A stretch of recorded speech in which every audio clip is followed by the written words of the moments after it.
দুইটা বাচ্চা নিয়ে চলতে আমার প্রতি বছর 50,000 টাকা লস হয়, মানে ঋণ হয়। আমি 25 বছর চাকরি করে আমার 12 লক্ষ টাকা ঋণ আছে। কারণ আমরা বাড়ি ভাড়া আমরা তো নিজের জেলায় চাকরি করি না, ভিন্ন জেলায় করি। তো প্রাথমিক বিদ্যালয়গুলো নিজের উপজেলায় করি, তারা বাড়ি ভাড়া পায়, কিন্তু আমরা বাড়ি ভাড়া পাই না। এখন আমাদের দাবি হলো যে কোনোভাবে আমাদের বাড়ি ভাড়া 20% হইতে হবে উৎসব বোনাস, এবং আমাদের কর্মচারীদের 75% পর্যন্ত উৎসব বোনাস দিতে হবে। এইটা আমার মৌলিক দাবি। এটা সরকার আগে দিবে বলছে, বিভিন্ন সময় রাজনৈতিক সরকার আসছে, তারা দিবে বলি দেয় না।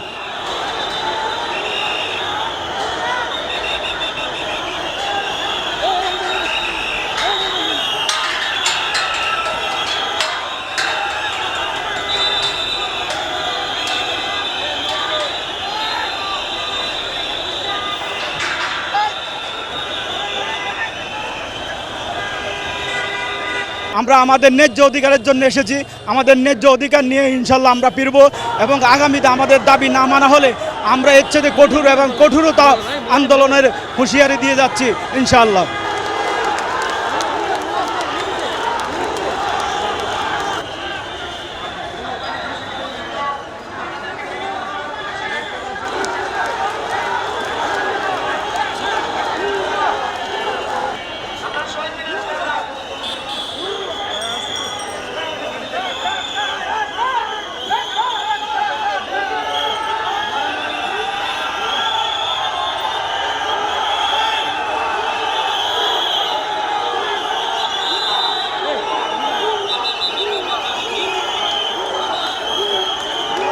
আমাদের এই আন্দোলনকে তীব্র থেকে আরও তীব্রতর করে তুলব ইনশাল্লাহ।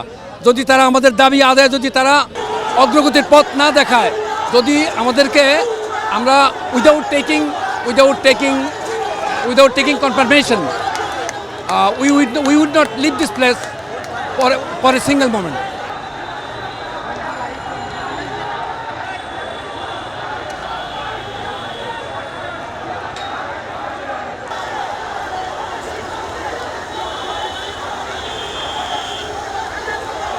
প্রাণ সসের মাখামাখি টেস্ট নুডলসকে করে তোলে আরো ইয়ামি, আরো জোস। প্রাণ সস, সসের বস।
Hey, bisa, bisa.